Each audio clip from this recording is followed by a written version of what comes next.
സർവകാലവും ഭഗവത് നാമങ്ങളെ ഉച്ചരിച്ചിരുന്നാൽ ജന്മജന്മാന്തരാർത്ഥങ്ങളായിരിക്കുന്ന ദുരിതരാശികൾ യഥാവലെ സംഭ്രതങ്ങളായി ചമയുമെന്നല്ലോ നിശ്ചയമത്രേയാകുന്നത്.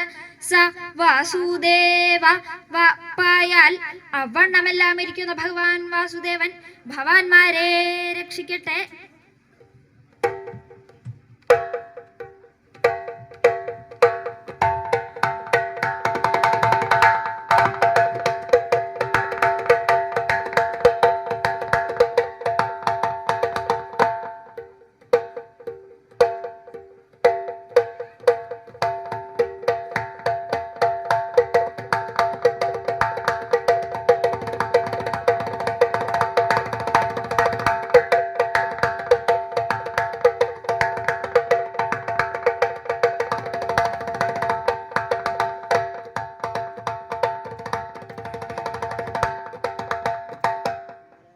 എങ്കിലോ പണ്ട് യദുവംശശ്രേഷ്ഠനായിരിക്കുന്ന ഭഗവാൻ ശ്രീകൃഷ്ണൻ പാണ്ഡവരുടെ ദൗത്യത്തെ നിർവഹിപ്പാനായി കൊണ്ടുള്ള ഉത്സാഹത്തോടുകൂടി ദാരുകോപസ്ഥാപിതമായിരിക്കുന്ന രഥത്തിൽ കയറി ഹസ്തിനാപുരിയെ പ്രാപിച്ച് അന്നു രാത്രി വിതുരഭവനത്തിങ്കൽ കഴിഞ്ഞ് പിറ്റേന്ന് പ്രഭാതത്തിങ്കൽ കൗരവസഭയിങ്കലേക്ക് പുറപ്പെടുകയും ചെയ്തു.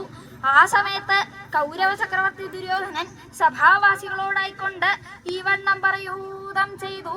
ആയത് എപ്രകാരമാകുന്നത്: ഹേ ഭൂപ ശൃണുതാദരാദുപഗതോ ദൂത വൃഥാ ജന്മനാം മായാമോഹിതമൂഢലോകകലിത പ്രൗഢി സ ഗോപാലക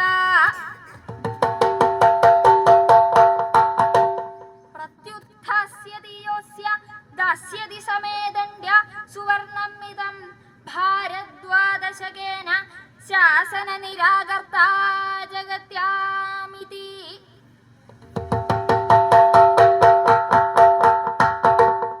ഹേ ഭൂപ ശൃണുത, അല്ലേ ഭൂപന്മാരെ, അല്ലേ രാജാക്കന്മാരെ, നിങ്ങള് കേൾക്കണം.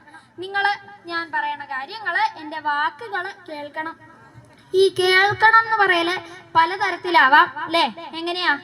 അതെ, ഞാൻ ചില കാര്യങ്ങളൊക്കെ പറയാൻ ഭാവുണ്ട്. നിങ്ങളെല്ലാവരും ഒന്ന് ദയവായി കേൾക്കണേ. ഇതാ അവിടെ ഇരിക്കുന്നവരോട് കേട്ടോ പറയണത്, ഇവിടെ നല്ല ബുദ്ധിമുട്ടിയിട്ടാ പറയണത്. അതുകൊണ്ട് ഒന്ന് ദയവായി കേൾക്കണേ. ഇങ്ങനെയാവാം, നീ വേറൊരു തരത്തിലാവാം. എങ്ങനെയാത്? അതെ, ഞാൻ ചില കാര്യങ്ങളൊക്കെ പറയാൻ ഭാവുണ്ട്. അത് ഞാൻ പറയുകയും ചെയ്യും. നിങ്ങൾക്ക് വേണമെങ്കിൽ കേൾക്കാം, വേണ്ടെങ്കിൽ വേണ്ട. പക്ഷെ ഒരു കാര്യം ഉണ്ട് കേട്ടോ, ആവർത്തിക്കാൻ പറഞ്ഞാൽ പറ്റില്ല, രണ്ടാമത് പറയാൻ പറഞ്ഞാൽ അത് എന്നെ കൊണ്ട് പറ്റില്ല. അപ്പോ നിങ്ങൾക്ക് വേണമെങ്കിൽ കേൾക്കാം, വേണ്ടെങ്കിൽ വേണ്ട. ഇനി ഇത് രണ്ടും അല്ലാണ്ട് മറ്റൊരു മാർഗമുണ്ട്. എങ്ങനെയാത്? അതെ, ഞാൻ ചില കാര്യങ്ങളൊക്കെ പറയാൻ ഭാവുണ്ട്. നിങ്ങളെല്ലാവരും ഞാൻ പറയണ കാര്യങ്ങള് ആദ്യന്തം സശ്രദ്ധം സനിഷ്കർഷം കേൾക്കണം, കേട്ടോളണം. ഇനി അഥവാ അവിടെ ആരെങ്കിലും കേൾക്കാൻ ഭാവില്ലെങ്കിൽ ഞാൻ കേൾപ്പിക്കും. അവിടെ പിന്നെ പോയി നിന്നാ ഇവിടെ ഞാൻ പറയണ കാര്യങ്ങൾ വ്യക്തമായി കേൾക്കില്ല. ഇവിടെ മുമ്പിൽ വന്ന് നിന്നാലേ ഞാൻ പറയണത് മര്യാദക്ക് കേൾക്കുള്ളൂ. അപ്പോ ഈ മൂന്നാമത്തെ രീതിയിലായിരുന്നു ദുര്യോധനന്റെ പറച്ചില്. കേട്ടോളണം. മഹാരാജാവിന് നിർബന്ധമാണെങ്കിൽ ഈ ചെവി കൂടെ കേട്ട് മറ്റേ ചെവി കൂടെ കളയാം എന്നാണെങ്കിൽ അങ്ങനെ വെറുതെ കേട്ടാ പോരാ. പിന്നെയോ ആദരാൽ ശൃണുത, ആദരവോടുകൂടി വേണം കേൾക്കാൻ. അതെങ്ങനെയാ? ഒരാൾ ഇരുന്ന് കേൾക്കണം കണ്ടാൽ ആദരവോട് കൂടിയിട്ടാണോ അല്ലയോ എന്ന് പറയാൻ പറ്റുമോ? ഇതാ ഇപ്പോ ദേഹം ഇരുന്ന് കേൾക്കണം കണ്ടാൽ എന്തോരം ആദരവാന്നാ തോന്നുക? ഒരു വസ്തു ഇല്ല, അബദ്ധത്തിൽ ഇവിടെ വന്ന് പെട്ടു എന്നല്ലാണ്ട് ഒരാദരവും ഉണ്ടായിട്ടല്ല. എന്നാപ്പതാ അവിടെ ഇരുന്ന് കേൾക്കണ ആളെ കണ്ട എന്താ തോന്നുക? ഒരാദരവും ഇല്ല, അതുകൊണ്ടാണ് അവിടെ പിന്നെ പോയി നിൽക്കണേന്നല്ലേ? എന്നാൽ അങ്ങനെയല്ല, അയാൾക്ക് നല്ല ആദരവ് തന്നെയാ. അപ്പോ ഇരുന്ന് കേൾക്കണം കണ്ടാൽ പറയാൻ സാധിക്കില്ല അയാൾ ആദരവോട് കൂടിയിട്ടാണോ അല്ലയോ കേൾക്കണേന്ന്. പിന്നെ എങ്ങനെയാ അത് സാധിക്കുക എന്നാണെങ്കിൽ ഈ പറഞ്ഞ കാര്യം കേട്ട് കഴിഞ്ഞ് ചെയ്യണ പ്രവൃത്തി കണ്ടാൽ അറിയാൻ സാധിക്കും അയാൾ ആദരവോട് കൂടിയിട്ടാണോ അല്ലയോ കേൾക്കണേന്ന്. അതാണ് ആദരവോടുകൂടി കേൾക്കണം എന്ന് പറഞ്ഞത്. ഇനി എന്താ എനിക്ക് നിങ്ങളോട് പറയാനുള്ളത് എന്നല്ലേ? ദൂത ഉപഗത, ഒരു ദൂതൻ ഇന്നിപ്പോ അവിടേക്ക് വരുന്നുണ്ട്. ഇതാ പത്ര കേമായിട്ട് കേൾക്കണം, കേട്ടോളണം, കേൾപ്പിക്കും എന്നൊക്കെ പറഞ്ഞിട്ട് ഒരു ദൂതന്റെ വരവുണ്ടെന്നേ. ഒരു രാജ്യവും രാജധാനിയും ഒക്കെ ആകുമ്പോ മറ്റുള്ള സ്ഥലങ്ങളിൽ നിന്ന് ദൂതന്മാർ ഇങ്ങോട്ട് വരിക, ഇവിടുന്ന് അങ്ങോട്ട് പറഞ്ഞേക്കുക. ഇതൊക്കെ സാധാരണ പതിവുള്ളതല്ലേ, ഇത്ര പ്രത്യേകിച്ച് പറയേണ്ട കാര്യമുണ്ടോ എന്നാണെങ്കിൽ ആരുടെ ദൂതനാണ് ഇന്നിപ്പോ അവിടേക്ക് വരുന്നത് എന്നാ. ആരുടെ ദൂതനാ? പൃഥാജന്മനാം ദൂത, പൃഥാജന്മാക്കളുടെ ദൂതനാണ് ഇന്നിപ്പോ അവിടേക്ക് വരുന്നത്. ആ കുന്തിപുത്രന്മാരില്ലേ, 4-5 കൂറ്റന്മാരെ, അവരുടെ ദൂതനാണ് ഇന്നിപ്പോ അവിടേക്ക് വരുന്നത്. ദുര്യോധനൻ പാണ്ഡവര് എന്ന് പറയില്ല, പാണ്ഡുവിന്റെ പുത്രന്മാരല്ല എന്ന് തന്നെയാ വാദം. അതുകൊണ്ട് തന്നെയാ അവർക്കൊന്നും കൊടുക്കണ്ടെന്ന് വെച്ചിരിക്കണത്. അപ്പോ ആ കുന്തിപുത്രന്മാരുടെ ദൂതനാണ് ഇന്നിപ്പോ അവിടേക്ക് വരുന്നത്. അവരുടെ ദൂതനത്തിന് മുമ്പും ഇവിടേക്ക് വന്നിട്ടുണ്ടല്ലോ. ഇതിപ്പോ അത്ര പ്രത്യേകിച്ച് പറയേണ്ട കാര്യമുണ്ടോ എന്നാണെങ്കിൽ ആരാണ് ഇന്നിപ്പോ അവരുടെ ദൂതനായിട്ട് ഇങ്ങോട്ട് വരുന്നത് എന്നാ? ആരാ?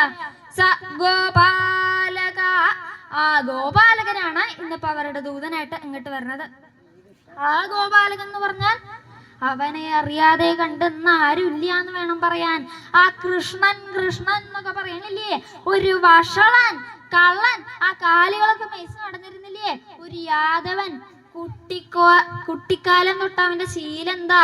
മോഷണം, അന്യഭവനങ്ങളിലൊക്കെ പോയിട്ട് വെണ്ണയും പാലും കെട്ടി ഭക്ഷിക്കുക.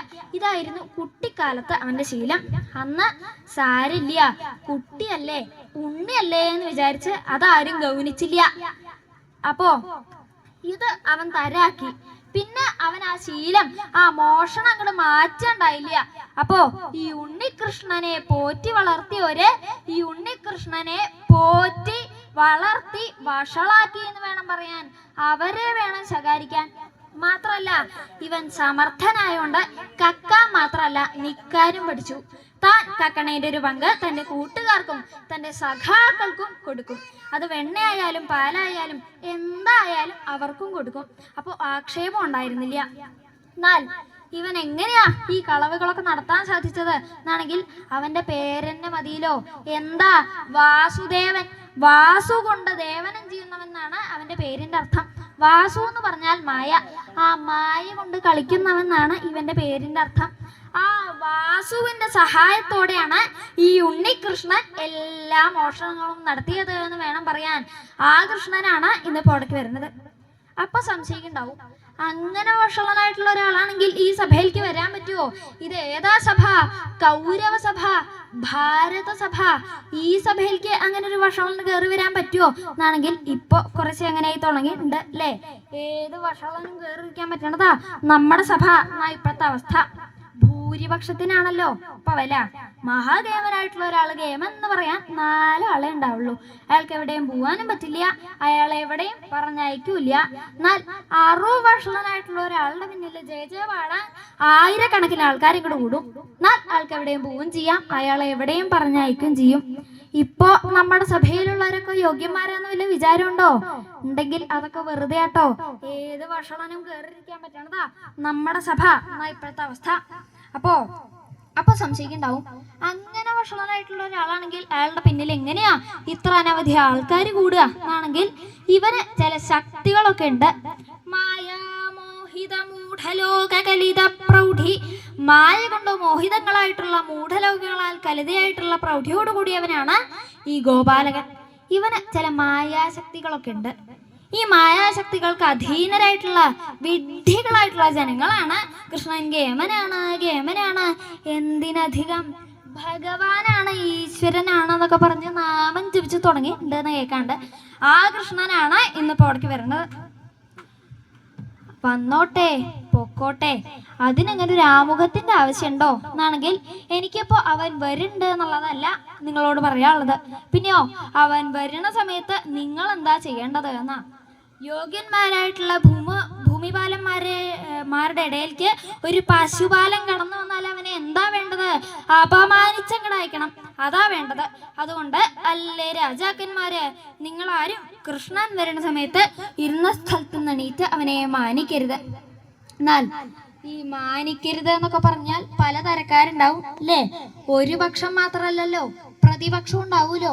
എന്താ പറഞ്ഞത് വെച്ചാൽ അത് ശരിയോ തെറ്റോ നോക്കാണ്ട് എതിർക്കുക, അതാണല്ലോ ഇപ്പൊ പ്രതിപക്ഷത്തിന്റെ ഭാരമായിട്ട് വെച്ചിട്ടുള്ളത്. അപ്പൊ മാനിക്കരുത് എന്ന് പറഞ്ഞാൽ മാനിക്കും എന്ന് പറയണവരും ഉണ്ടാവും. അങ്ങനെ ആരെങ്കിലും പ്രത്യുദ്ധാസ്യതി, അവനെ പ്രത്യുത്ഥാനം ചെയ്താൽ ആരെങ്കിലും കൃഷ്ണൻ വരുന്ന സമയത്ത് ഇരുന്ന സ്ഥലത്ത് നിന്നീറ്റ് അവനെ മാനിക്കാൻ പുറപ്പെട്ടാൽ ദണ്ഡ്യ, അവനെ ഞാൻ ശിക്ഷിക്കും. അവൻ ദണ്ഡ്യനാണ്. ആരാണോ കൃഷ്ണൻ വരുന്ന സമയത്ത് ഇരുന്ന സ്ഥലത്ത് നിന്നീറ്റ് അവനെ മാനിക്കാൻ പുറപ്പെടുന്നത് അവനെ ഞാൻ ശിക്ഷിക്കും. ശിക്ഷ എന്ന് പറഞ്ഞാൽ ഇത്ര പരിഭ്രമിക്കേണ്ട കാര്യമൊന്നുമില്ല.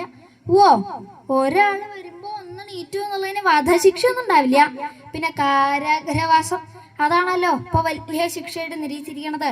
അനവധി ആൾക്കാർ കേമന്മാരകത്ത് കിടക്കുന്നുണ്ട് എന്നാ പറയണത്. ഇനി അനവധി ആൾക്കാർ പോവാൻ ഒരുങ്ങിയിരിക്കുന്നുണ്ട്. പണ്ട് ഭരിച്ചിരുന്നവരുൾപ്പെടെ. ഇപ്പൊ മന്ത്രിക്ക് മാത്രല്ല തന്ത്രിക്കും വേണമെങ്കിൽ കാരാഗ്രഹവാസം ആവാം എന്നായിട്ടുണ്ട് അല്ലേ.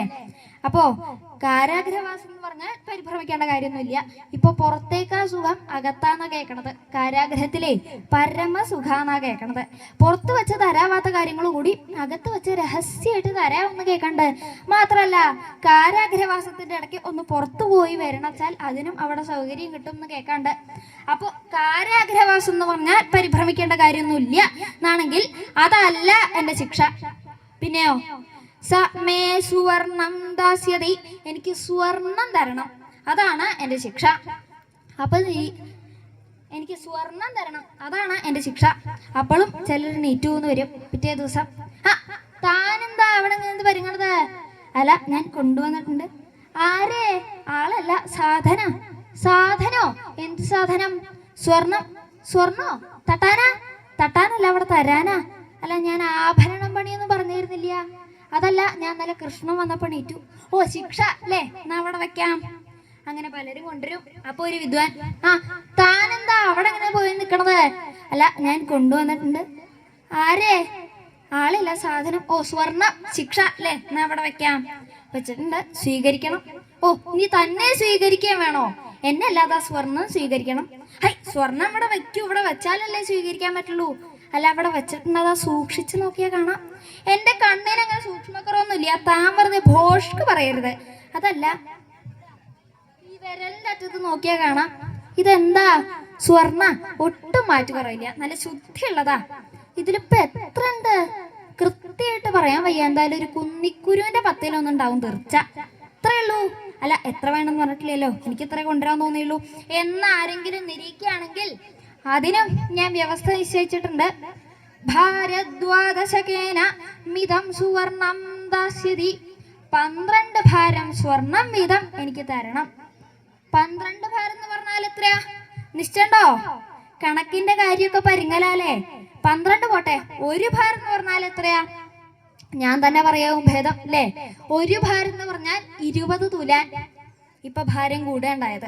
നേരത്തെ ഭാരം എന്താന്ന് അന്വേഷിച്ച് പോയാൽ മതിയായിരുന്നു. ഇനി തുലാൻ എന്താന്ന് കൂടി അന്വേഷിച്ച് പോകണം. ഏതായാലും ഇപ്പൊ പറയാൻ സമയമില്ല കേട്ടോ. വയസ്സായ വല്ലവരും ഉണ്ടെങ്കിൽ ഒന്ന് ചോദിച്ചു നോക്കിയാൽ മതി, മനസ്സിലാക്കാൻ പറ്റും. എനിക്ക് ഇപ്പൊ പറയാൻ സമയമില്ല. അപ്പൊ 12 ഭാരം സ്വർണം വീതം എനിക്ക് തരണം, അതാണ് എൻ്റെ ശിക്ഷ. അപ്പൊ നിരീക്കുണ്ടാവും, ചെയ്യണ കുറ്റവും ശിക്ഷയും തമ്മിലൊരു ബന്ധം വേണ്ടേ? ഒരാൾ വരുമ്പോ ഒന്ന് നീറ്റു എന്നുള്ളതിന് ഇത്ര വലിയ ശിക്ഷയോ എന്നാണെങ്കിൽ എണീക്കണേന്നുള്ളതല്ല ഈ ശിക്ഷ. പിന്നെയോ ശാസന നിരാകർത്ത, ശാസനയെ നിരാകരിക്കുന്നതിനുള്ളതാണ് ഈ ശിക്ഷ. കൃഷ്ണൻ വരുമ്പോ എണീക്കരുത് എന്നുള്ളത് രാജശാസനയാ. എണീറ്റാൽ അത് രാജദ്രോഹ കുറ്റാവും. അതിനുള്ളതാണ് ഈ ശിക്ഷ. അതുകൊണ്ട് അല്ലേ രാജാക്കന്മാര്, നിങ്ങളാരും കൃഷ്ണൻ വരുന്ന സമയത്ത് ഇരുന്ന സ്ഥലത്ത് നിന്ന് എണീറ്റ് അവനെ മാനിക്കരുത്. ദുര്യോധനൻ ഇങ്ങനെ പറഞ്ഞ സമയത്ത് ദുര്യോധന പക്ഷപാതികൾക്കൊക്കെ സന്തോഷായി. അങ്ങനെ വേണം, അതന്നെ വേണ്ടത്. ആ വഷളനെ ഇവിടുന്ന് അപമാനിച്ചങ്ങടയക്കണം. നന്നായി. എന്നാൽ കൃഷ്ണനെ മാനിക്കണം എന്നുള്ളവർക്കൊക്കെ ഇത് കേട്ടപ്പോ സങ്കടായി. കൃഷ്ണ കൃഷ്ണ കൃഷ്ണ, ഈ മഹാഭാവി രാജാവ് കാരണം വേണ്ട പോലും ഒന്നും സാധിക്കില്ലല്ലോ. അവര് തമ്മിൽ ആലോചനയായി. എടോ, താൻ ഇപ്പൊ തന്നിരിക്കണത് കൃഷ്ണൻ വരുമ്പോ നീക്കോ? ഞാൻ കൃഷ്ണൻ വരുമ്പോ നീക്കും. സ്വർണം കൊടുക്കും? സ്വർണം കൊടുക്കും ചെയ്യും. ആട്ടെ, താൻ ഇപ്പൊ തന്നിരിക്കണത് കൃഷ്ണൻ വരുമ്പോ നീക്കോ? ഞാൻ കൃഷ്ണൻ വരുമ്പോ നീക്കും. സ്വർണം കൊടുക്കും? സ്വർണം കൊടുക്കൂല. എൻ്റെ സ്വർണം വാങ്ങാൻ പുറപ്പെട്ട മഹാരാജാവേ തോൽക്കുള്ളൂ. തനിക്ക് അത്രയ്ക്ക് ഊറ്റുണ്ടോ? എനിക്ക് ഊറ്റുണ്ടായിട്ടൊന്നുമല്ല, എൻ്റെ സ്വർണ്ണം ഇല്ല അതിന് ഭാഗത്തിനുള്ള. ആട്ടെ, താൻ വന്നിരിക്കണത് കൃഷ്ണൻ വരുമ്പോ നീക്കോ? എടോ, കൃഷ്ണൻ വരുമ്പോ നീക്കണം എന്നൊക്കെ ഉണ്ട്, പക്ഷെ എൻ്റെ അതിന് ഭാഗത്തിനുള്ള സ്വർണ്ണം ഇല്ലടോ. അത്രേ ഉള്ളൂ. എന്നാൽ സ്വർണ്ണം ഉണ്ടാക്കാനുള്ള ഒരു വഴി പറഞ്ഞെന്നാൽ എങ്ങനെയാ? സുവർണം ഉണ്ടാക്കാനുള്ള വഴിയോ? അതെന്താടോ? ഒന്നുമില്ല. ഇപ്പോ ചില കട്ടിളയും വാതിലൊക്കെ സ്വർണം പൊതിഞ്ഞത് പൊളിച്ചു കൊണ്ടുപോകുന്നുണ്ട് എന്ന് കേൾക്കണ്ട്. തനിക്കും വേണമെങ്കിൽ അത് തരാക്കാട്ടോ. ഏതായാലും എനിക്ക് അങ്ങനെ വേണ്ടടോ. അതെ, താൻ ഇപ്പം എന്താ ഇരിക്കണത്? കൃഷ്ണൻ വരുമ്പോ നീക്കിയോ? ഞാൻ കൃഷ്ണൻ വരുമ്പോ നീക്കും. സ്വർണം കൊടുക്കൂല. അപ്പൊ തൻ്റെ സ്വർണം ഉണ്ടാവില്ല അല്ലേ? സ്വർണ്ണൊക്കെ ഉണ്ട്. അതെങ്ങനെയാണോ ശരിയാവുക? കൃഷ്ണൻ വരുമ്പോ നീക്കും ചെയ്യും, സ്വർണ്ണം ഉണ്ടേനും കൊടുക്കൂല. അതിനൊക്കെ ഉള്ള വിദ്യ ഉണ്ടോ? സമയത്ത് ഞാൻ ഇങ്ങനെ അങ്ങോട്ട് നിൽക്കും. താൻ പിരിക്കല്ലേ? തനിക്ക് അങ്ങനെ തോന്നിയില്ലോ? അത് മതി. മഹാരാജാവിനെ ഇവിടെ നിന്ന് നോക്കണ സമയത്ത് ഞാൻ ഇവിടെ ഞെളിഞ്ഞിരിക്കുകയെന്നാ തോന്നുക. വാസ്തവത്തില് ഞാൻ ഇരിക്കുകയല്ല, നിൽക്കുക. പൃഷ്ഠം എവിടെയെങ്കിലും തട്ടിയിട്ടുണ്ടെങ്കിലേ ഇരിക്കുക എന്ന് പറയുള്ളൂ. എന്റെ തട്ടിയിട്ടില്ല കേട്ടോ. സംശയം ഉണ്ടെങ്കിൽ തപ്പി നോക്കാം. അപ്പൊ ഞാൻ ഇരിക്കുകയല്ല, നിൽക്കുക. ഞാൻ ഇങ്ങനെ എന്നങ്ങോട്ട് പ്രാർത്ഥിക്കും. കൃഷ്ണ കൃഷ്ണ കൃഷ്ണ, ഈ മഹാഭാവി രാജാവ് കാരണം വേണ്ട പോലെ ഒന്നും സാധിച്ചില്ലല്ലോ. ഭഗവാന് കാര്യമൊക്കെ മനസ്സിലായിക്കോളും. ഹമ്പട രസിക, ഇങ്ങനെ ചില വിദ്യകളൊക്കെ കണ്ടിട്ടുണ്ട് അല്ലേ? ഇങ്ങനെ രാജാക്കന്മാര് തമ്മില് ഓരോരോ അഭിപ്രായങ്ങൾ പറയണതിന്റെ ഇടയില് ദുര്യോധനൻ തന്റെ സഖാവായിട്ടുള്ള കർണനെ പറഞ്ഞുറപ്പിച്ചിരുന്നു. ആ സമയത്താണ് ഭഗവാൻ ശ്രീകൃഷ്ണൻ ആ സഭയിലേക്ക് അങ്ങോട്ട് കടന്നു വന്നത്. ആ സമയത്തെങ്കിൽ യാതൊരു ഭഗവാൻ ശ്രീകൃഷ്ണനോ തന്റെ പരമഭക്തന്മാരായിട്ടുള്ള പാണ്ഡവരുടെ ദൗത്യത്തെ നിർവഹിപ്പാനായിക്കൊണ്ടുള്ള ഉത്സാഹത്തോടു കൂടി കൗരവസഭയെ പ്രാപിച്ച് ഭക്തന്മാരെ കടാക്ഷിച്ച് അവിടെ വർത്തിക്കുകയും ചെയ്തു. അപ്രകാരമെല്ലാം ഇരിക്കുന്ന ഭഗവാൻ ശ്രീകൃഷ്ണൻ ഭവാന്മാരെ രക്ഷിക്കട്ടെ.